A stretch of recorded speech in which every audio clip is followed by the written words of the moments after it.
창세기 40장과 41장에는 요셉의 해몽과 관련된 기사들이 기록되어 있습니다. 먼저 40장에서는 요셉이 갇혀있던 감옥에서 술 맡은 관원장과 떡 굽는 관원장이 들어왔는데 요셉이 그들의 꿈을 하나님이 주신 해석으로 정확히 풀었고 또 그대로 이루어진 과정이 기록되어 있습니다. 관원장이라는 어려운 말이 세번역 같은 데 보면 시종장이라고 되어 있고 쉬운 성경에는 신하라고 되어 있는데 높은 지위의 그러한 신하였다고 합니다. 항상 왕의 지척에서 모시고 있는 우리 한국에 요새 유행하는 문고리 권력을 갖고 있는 그런 사람들이었다라고 말할 수 있습니다. 41장으로 가면 그 해몽이 훗날 요셉이 애굽왕 바로의 꿈을 해몽하는 그러한 계기가 되었습니다. 바로가 이상한 꿈을 꾸고 번민할 때 술 맡은 관원장이 그 감옥에서 자기의 꿈을 해몽해 줬던 요셉을 기억해내고 요셉을 불러서 바로왕의 꿈을 해몽하게 한 것이죠. 그래서 일약 애굽을 총리하는 총리로 발탁되었고 장차 아버지 야곱과 형제들을 다 기근으로부터 구원하는 그러한 발판을 마련하게 되었습니다. 그 모든 일들이 요셉의 꿈 해몽을 통해서 이루어졌던 것입니다. 하나님의 말씀이 성경으로 기록된 다음에는 우리 하나님께서는 성경을 통해서 말씀하십니다. 성경 말씀을 통해서 성령님이 우리에게 말씀하시고 이제 더 이상 우리가 꿈을 통해서 하나님의 계시를 받는 시대는 아닙니다.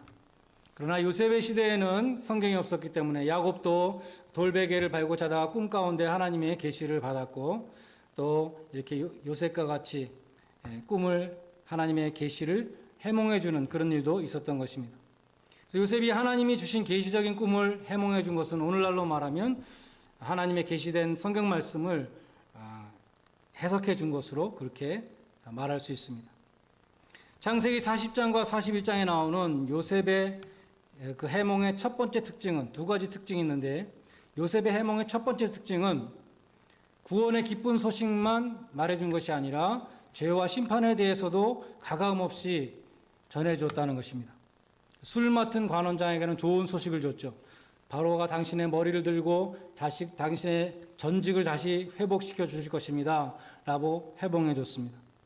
그러나 떡을 굽는 관원장에게는 바로가 당신의 머리를 끊고 당신이 나무에 달릴 것입니다 이렇게 이야기를 해줬습니다. 어떻게 생각하면 이제 며칠 후에 어차피 죽을 사람인데 기분이나 좋게 해주면 어땠을까? 좋은 말만 해주면 참 좋았을 텐데 그렇게 생각할 수도 있지만 요셉은 잔인할 정도로 심판의 메시지를 가감없이 전해 주었습니다. 왜냐하면 그것이 떡 굽는 관원장에 대한 하나님의 말씀이었기 때문에 그대로 전했던 것입니다. 애굽왕 바로의 꿈에 대해서도 마찬가지로 요셉은 앞으로 7년간 풍년이 있을 것입니다.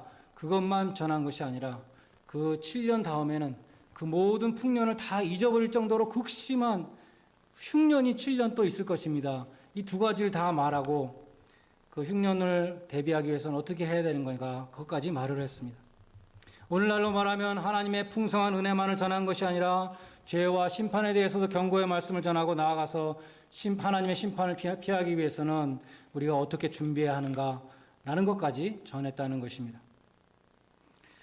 구약의 이사야서, 예레미야서, 에스겔서 이런 대선지서를 보면 거짓 선지자들이 나옵니다.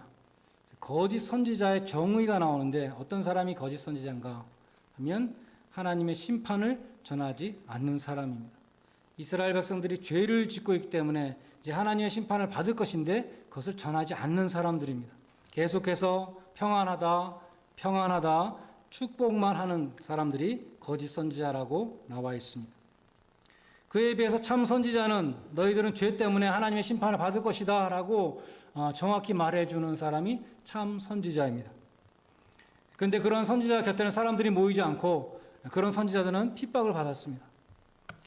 오늘날도 목사도 좋은 말만 하면 참 좋을 것 같은데 그럼 얼마나 좋겠습니까? 그런데 교인들이 좋아하는 말만 하면 어떻게 되는가? 하나님의 축복만 말하고 하나님의 그 심판과 하나님의 징계에 대해서 말하지 않는 자는 성경의 절반만 전하는 자가 되는 것입니다. 계시록 22장 19절에 보면 그러한 자에게 내리는 심판이 기록되어 있습니다. 누구든지 이 책의 예언에서 일부분을 제하여 버리면 하나님이 생명나무와 거룩한 성의 참여함을 제하여 버리시리라. 네가 하나님의 말씀의 일부를 제하여 버렸으니까 너도 생명나무와 거룩한 성의 참여함을 네 이름을 제하여 버리겠다고 말씀하십니다. 그래서 우리는 요셉과 같이 하나님의 말씀을 가감없이 전하고 또 가감없이 받을 수 있어야 하는 것입니다. 둘째로 요셉의 해몽의 특징은 인간의 생사화복을 주관하시는 분이 하나님이시다. 하나님은 이렇게 계획 가운데 다 정확히 계획하고 계시고 그대로 이루신다는 것을 보여주는 것입니다. 폴란드의 천문학자 코페르니쿠스가 16세기 초에 그때까지 사람들이 신봉하던 천동설을 뒤엎는 지동설을 주창했습니다. 그때까지 사람들은 눈에 보이는 대로 태양도 우리를 중심으로 돌아가고 달도 우리를 중심으로 돌아가고 별들도 우리를 중심으로 돌아가고 다 우리 지구가 우주의 중심이라고 생각을 했습니다. 근데 코페르니쿠스가 그게 아니라 우리 지구는 태양을 중심으로 돌고 있다. 최초로 밝혔습니다.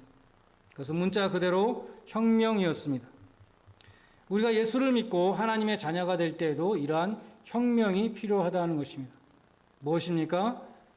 나를 위해서 사는, 나 중심으로 사는 그러한 자가 아니라 이제는 하나님을 중심으로 하나님의 영광을 위해서 사는 사람으로 바뀌어야 한다는 것입니다. 하나님 중심으로 살고 있지 않은 사람은 아직도 거듭나지 못한 사람이라 할 수 있습니다. 세상이 나를 중심으로 하나님도 나를 위해서 이러한 잘못된 세계관을 갖고 있는 것입니다. 하나님의 백성이 된다는 것은 나 중심으로부터 하나님 중심으로 마음이 바뀌는 것입니다. 많은 사람들이 내 인생의 주인은 나라고 생각합니다.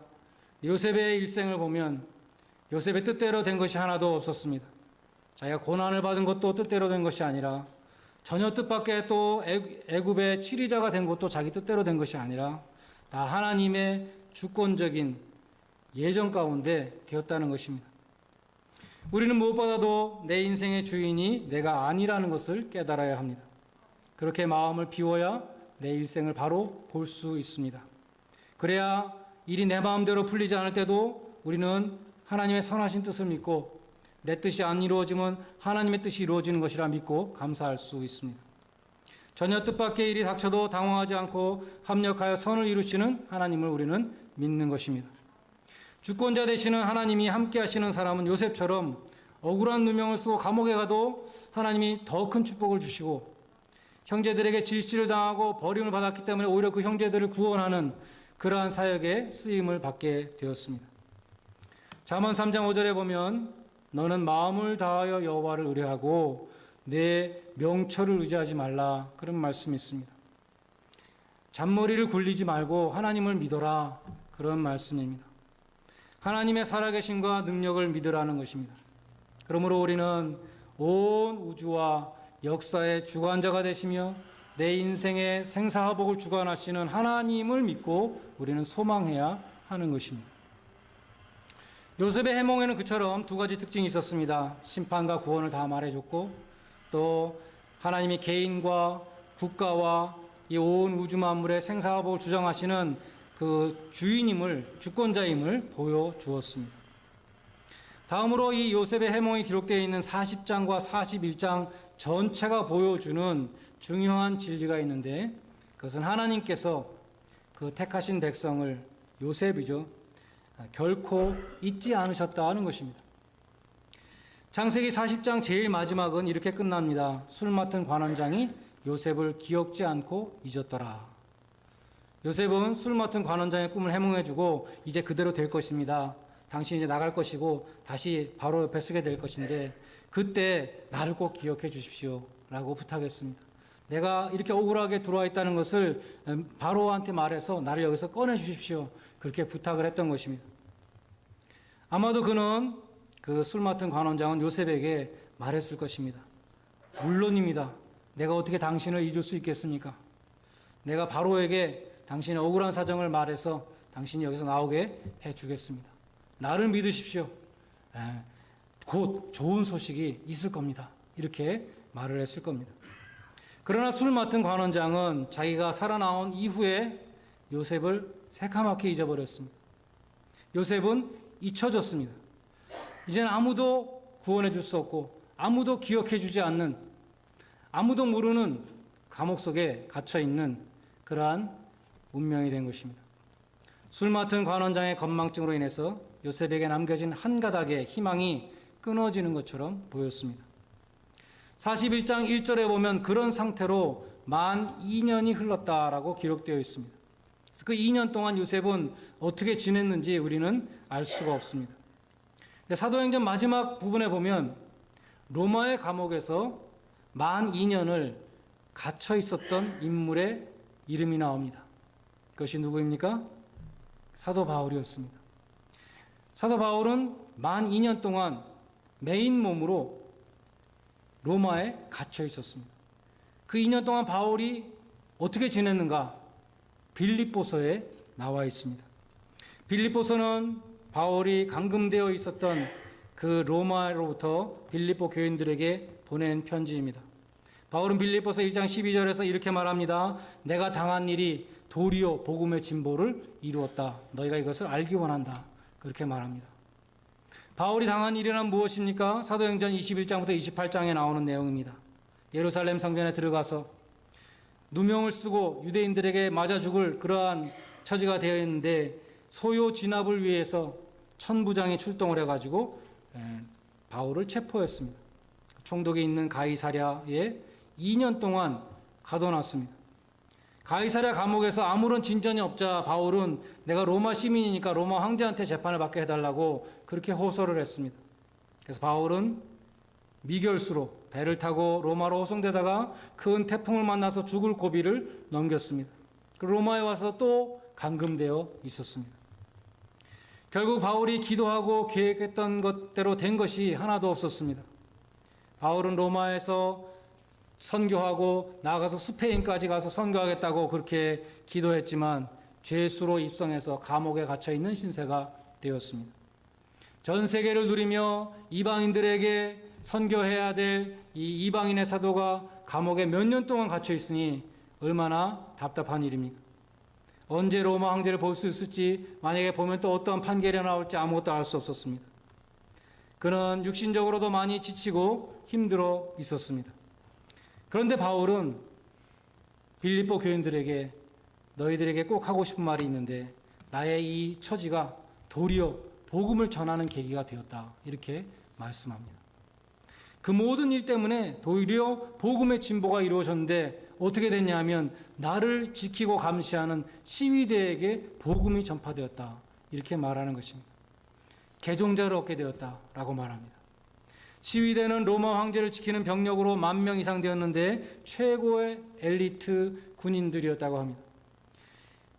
자기를 지키는 이 엘리트 군인들에게 바울이 복음을 전한 것입니다. 1대1로 몇 시간씩 전하고 그 사람이 다음 날 오면 또 진도를 나가고 여러 사람이 교대로 들어올 때 또 여러 사람들에게 복음을 전했습니다. 그래서 디모데후서 2장 9절에 보면 복음을 인해서 내가 죄인처럼 매이는 데까지 고난을 받았으나 하나님의 말씀은 매이지 아니하였다. 복음을 전하는 나는 매인 몸이 되었는데 하나님의 말씀은 계속 퍼져나갔다라고 고백하게 된 것입니다. 시위대로 들어간 복음이 어떤 일을 일으켰는가? 기독교를 가장 혹독하게 핍박했던 네로 황제, 도미티안 황제의 친척들, 측근들이 역사책에 보면 이미 개종자가 되어 있었다는 것입니다. 그리고 바울이 로마 시위대에게 복음을 전하고 불과 300년도 안 돼서 AD 313년에 로마 황제 콘스탄틴이 기독교를 로마의 국교로 공포하는 일이 일어났다는 것입니다. 바울의 감옥으로부터 시작됐습니다. 하나님은 바울이 당한 일을 통해서 역사하고 계셨고 바울이 정말 생각하지 못했던 하나님의 선교를 거기서 하고 계셨다는 것입니다. 여러분은 어디에 매여 있습니까? 여러분은 직장의 책상에 매여 있습니까? 아니면 병상에 매여 있습니까? 가사일에 매여 있습니까?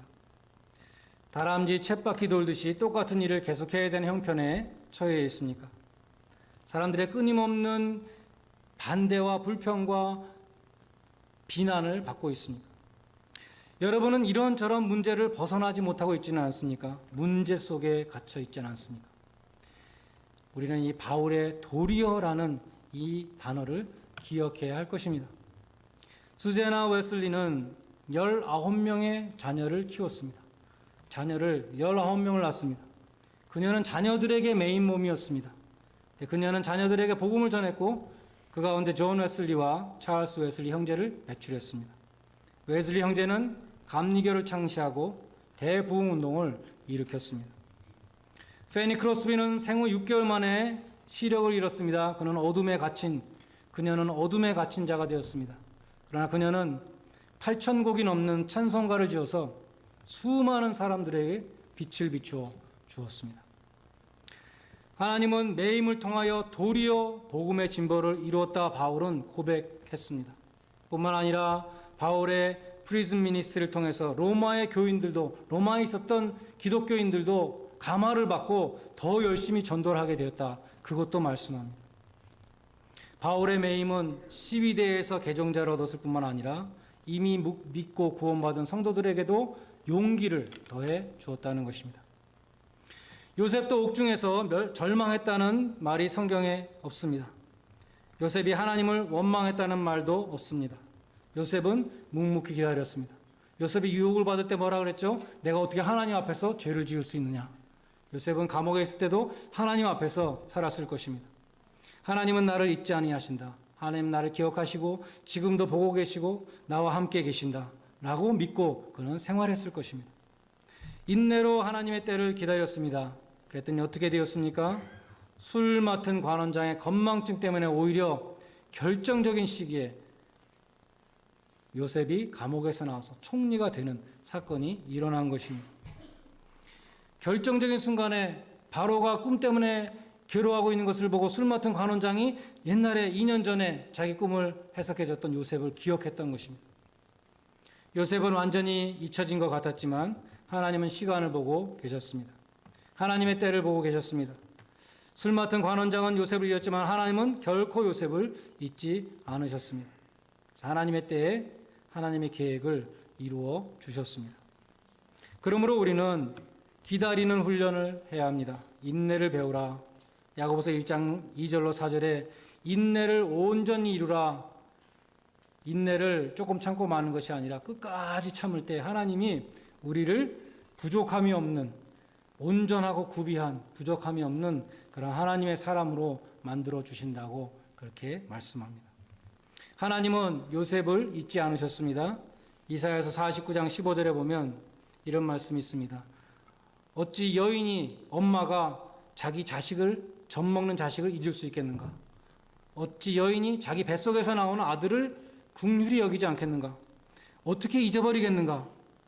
그러나 설사 엄마가 자식을 잊어버리는 일이 있다 할지라도 나는 너희들을 잊지 않을 것이다. 하나님이 그렇게 말씀하십니다. 히브리서 6장 10절에 보면 하나님이 잊지 아니하시는 것 가운데 하나는 성도들이 봉사하는 것, 성도들이 하나님의 나라를 위해서 봉사하는 그 봉사도 하나님은 잊지 않으신다고 말씀하셨습니다. 그런데 하나님이 잊어버리시겠다고 말씀하신 것이 있습니다. 기억하지 않겠다라고 약속하신 것이 있습니다. 그것이 무엇입니까? 우리가 고백하고 회개한 죄는 하나님이 잊어버리고 기억하지 않겠다라고 약속하셨습니다. 예수님의 십자가의 속죄의 피로 용서하여 주실 뿐만 아니라 내가 기억하지 않을 것이다 라고 말씀하십니다. 예수 그리스도를 통한 십자가의 새 언약을 예언하는 중요한 성경 구절이 있는데 예레미야서 31장 34절이 있습니다. 거기에 이렇게 기록되어 있습니다. 예수 그리스도를 통한 그 새 언약의 약속이죠. 내가 그들의 죄악을 사하고 다시는 그 죄를 기억지 아니하리라. 히브리서 8장 12절도 내가 저희의 불의를 긍휼히 여기고 저희 죄를 다시 기억지 아니하리라. 성경의 여러 곳에 우리의 죄를 기억지 않는다고 약속하셨습니다. 하나님은 건망증이 없으신 분인데 어떻게 잊어버릴 수가 있겠습니까? 그 말씀의 뜻은 더 이상 문제를 삼지 않겠다, 거론하지 않겠다, 그런 뜻입니다. 성경의 용어를 빌리자면 더 이상 그 죄로 인해서 너희가 송사되지 않을 것이며 참소되지 않을 것이며 더 이상 정죄되지 않을 것이다 라는 그런 말씀입니다. C.S. 루이스가 윌리엄 블레이크라는 사람이 지은 The Marriage of Heaven and Hell이라는 그 시집이 있는데 그것이 비기독교적인 책이니까 C.S. 루이스가 거기에 대항해서 기독교적인 책을 지었습니다. The Great Divorce라는 책을 지었는데 거기서 천국과 지옥을 이렇게 대조합니다. 지옥은 모든 사람이 아무것도 잊지 않는 곳이다. 모든 사람들이 아무리 사소한 일이라도 다 기억을 하며 모든 기분 나빴던 말들과 손해를 입혔던 모든 행동을 일일이 다 기억하며 모든 사람들이 극도로 용서를 하지 않는 곳이 지옥이다라고 말했습니다. 그러나 천국에서는 그 모든 것들이 사라지고 만물이 새롭게 되는 곳이다. 하나님의 백성들의 모든 죄가 진짜로 잊혀지고 없어진 곳이 천국이라고 그렇게 말했습니다. 오늘 보면 우리가 읽은 41장 51절에 보면 요셉이 애굽에서 나온 장자의 이름을 므낫세라 했습니다. 오늘 설교 제목이 므낫세인데 제가 이 므낫세라는 이름에서 은혜를 받았습니다. 그 뜻에서 은혜를 받았습니다. 그 뜻이 무엇입니까? 이는 하나님이 나로 이 요셉으로 지난날의 모든 고난과 아버지 집에서 일어났던 그 모든 일들을 잊어버리게 하셨다라는 뜻입니다. 므낫세라는 것은 문자적으로 포게링이라는 망각이라는 뜻입니다. 나로 하여금 다 잊게 하셨다라는 그러한 고백으로 므낫세라고 자기의 처자들의 이름을 지었다는 것입니다. 요셉이 치매가 걸리지 않은 이상 어떻게 지난날의 그 모든 고난을 잊어버릴 수가 있겠습니까? 요셉이 어찌 그 형들을 잊어버릴 수가 있겠습니까? 그럼에도 요셉은 그 아들의 이름을 므낫세라고 지은 것은 하나님이 그 모든 충격과 그 모든 슬픔과 그 모든 상처를 치유해 주셨다는 고백이었습니다. 하나님이 그 모든 눈물을 씻어 주셨다는 고백입니다. 하나님이 지난날의 고생과 고통을 더 이상 아프지 않게 해주셨다는 것입니다. 형들을 다 용서할 수 있게 해주셨다는 뜻입니다. 그러니까 요셉은 이미 고통과 슬픔과 눈물이 없는 천국에서 이미 살고 있었던 것입니다. 바울은 빌립보서 3장 13절과 14절에서 이렇게 말씀합니다. 뒤에 있는 것을 다 잊어버리고 앞에 있는 표대를 향해서 부르심의 상을 향해서 내가 달려간다. 그렇게 말합니다. 아픈 과거를 잊어버린다는 것은 치매 환자가 아닌 이상 불가능합니다. 과거의 실패는 다시 돌이킬 수가 없습니다. 그럼에도 과거를 털어버리고 오뚜기처럼 일어나서 표대를 향해서 달려야 한다는 것입니다. 워렌 위어스비 목사님이 이렇게 말했습니다. 우리는 과거를 바꿀 수 없다. 그러나 과거의 의미를 바꿀 수 있다.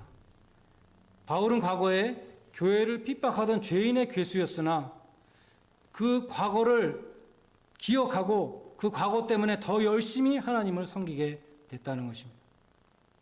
바울이 과거에 행한 일은 바뀌지 않았습니다. 그러나 과거에 대한 바울의 이해가 바뀌었습니다. 바울은 자신이 과거에 회방자요, 핍박자요, 포행자였다고 디모데전서 1장 13절에서 고백합니다. 그런데 하나님의 은혜가 얼마나 넘치도록 풍성한지 나 같은 사람에게 직분을 맡기셨다라고 말합니다. 그리스도께서 죄인을 위해서 죽으셨다고 그랬는데 이 세상에서 나 같은 죄인이 또 있겠는가? 내가 죄인의 괴수인데 하나님은 나에게 긍휼을 베풀어 주셔서 오래 참으시는 가운데 나 같은 죄인에게 많은 믿는 자들의 본이 되는 그러한 직분을 주셨다라고 고백했습니다. 바울은 과거의 족쇄에 채이지 않았습니다. 바울은 회한에 휩싸이지 않았습니다. 오히려 과거를 딛고 일어서서 표대를 향해서 전진했던 것입니다. 말씀을 맺습니다. 사형리라는 작은 책에 보면 불신자를 전도하는 이 사형리의 시작이 이렇게 됩니다. 하나님은 당신을 사랑하십니다. 하나님은 당신의 미래에 놀라운 계획을 갖고 계십니다. 그것이 믿음의 시작입니다. 하나님은 지금도 우리의 인생을 계획 가운데 인도하고 계십니다. 많은 사람들을 동원하고 많은 수단을 동원하고 우리를 단련시키시고 준비시키고 성숙시키고 있으십니다. 요셉의 일생은 우리에게 중요한 진리를 가르쳐 줍니다. 하나님은 당신을 사랑하십니다. 하나님은 당신을 잊지 않으십니다. 그러나 당신의 죄는 기억지 않으십니다. 하나님은 당신의 미래에 놀라운 계획을 갖고 계십니다. 여러분 모두가 과거의 아픔을 잊고 실패와 고난을 다 뒤로 하고 오직 부르심의 푯대를 향해서 달려나갈 수 있는 신앙의 경주자들이 되시기를 주님의 이름으로 간절히 축원드립니다. 이렇게 기도하시겠습니다.